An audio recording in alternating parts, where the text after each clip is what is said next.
It was absolutely fantastic to see those kids dancing. And the message of the dance is they are not going to disappear.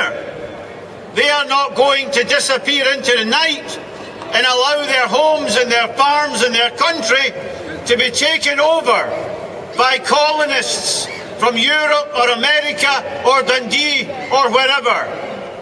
Because the Zionist plan for the Palestinians is that they should disappear. They should be demoralised. They should accept that they are inferior, and they should make way for a superior colonising project. And the message of today in this square, when you saw those kids, you saw their enjoyment and their determination. They ain't going to disappear, and the Zionist project is going to founder on their determination and their resistance. And the message to Dundee today from Palestine is that their fathers and mothers fought, and they have brave children and grandchildren, and that struggle will not end like the Cheyenne or the Arapaho or the people of Tasmania, who were completely disappeared by the British, but that their resistance will continue and will ultimately be victorious. First of all, the horror.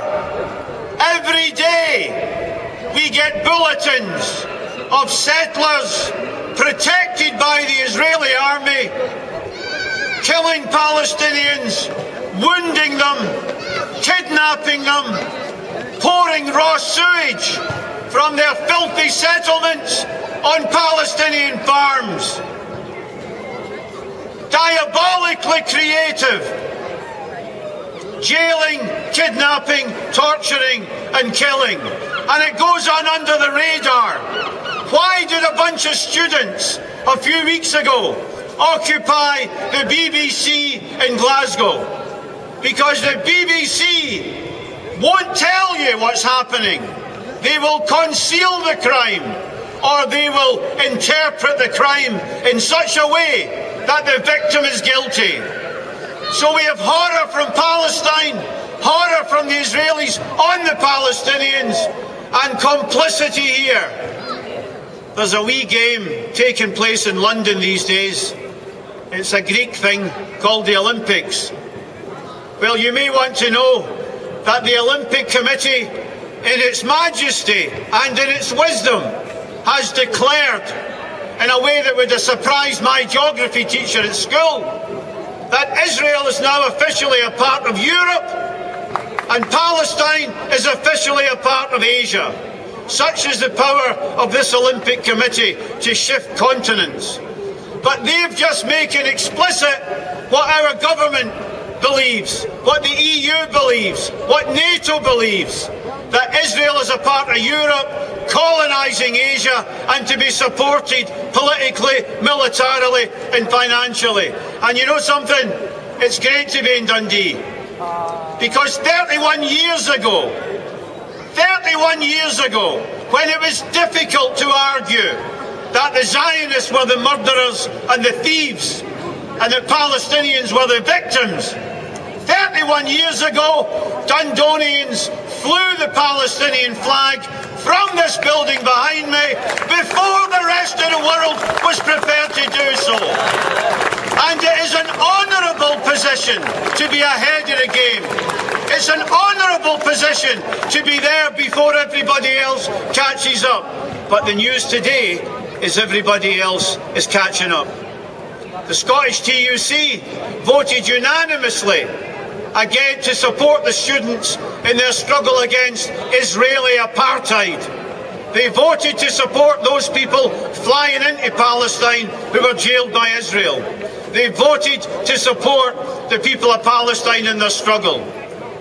The Church of Scotland last week, I'm not religious, I haven't darkened the door of a church knowingly for a long time, but the Church of Scotland last week came down on the side of the Palestinians and essentially said, we know what the Israelis say, we don't care, we are committed to supporting Palestinian human rights. Really, Scotland is forging away. Dundee forged away 31 years ago, and Scotland is now punching above its weight in terms of organising international boycott. And I have some news as well. There's an organisation in Israel who give advice to the Israeli government. And what they said recently was, you better be careful. This boycott movement has the power worldwide to do us a lot of damage and to constrain our ability to torture and kill at will. How many people here know South African dockers do not allow any Israeli goods into South African ports? As soon as they discover that Israeli goods are in a container on any ship, Israeli or British or whatever, it's turned away without being unloaded. And the Israelis can kill. And if anyone's read Rich's book, Beyond the Wall, about Aida camp, you will know about the barbarity, the murderous barbarity of the Israeli death squads who go in there frequently and kill and torture and brutalise. The young man who's speaking after me, he won't even tell you that he was shot at close range by an Israeli brute in uniform. But the lot of Palestinians there is extreme under Zionism and under Israeli occupation. And now the Israelis know that although they can kill at will, there is a force loosed upon the world that will constrain them, that will ultimately say to them, you need to export, we are not going to allow you to export. You need to deal with different countries, we won't allow you. But my final point's this, friend.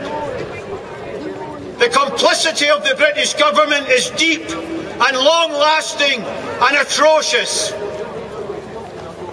Last year, they changed the rules specifically to allow Israeli war criminals to travel Britain unimpeded.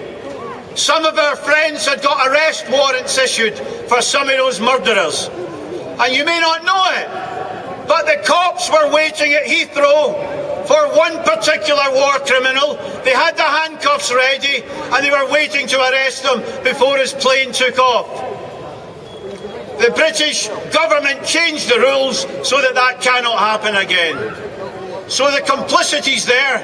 Britain is working very hard to prevent the Palestinian application to the UN and to UNESCO.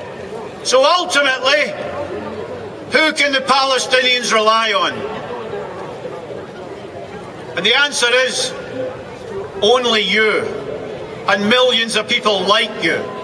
Virtually all the governments in the world, their rotten Arab dictatorships included, concede the Israeli right to dispossess the people of Palestine or actively support it. But around the world, it's people like us who are determined to build the boycott campaign, to make sure that no Israeli football team can play unimpeded in Edinburgh next Saturday at Tynecastle. There'll be a protest. No Israeli musical group can come here without being protested. No Israeli diplomat can come here without being roasted by large numbers of people. Friends, I'll finish. It's a pleasure to be in Dundee. Dundee led the way, Scotland's catching up, but we need another burst of energy from Dundee, and that's next Saturday at Tynecastle.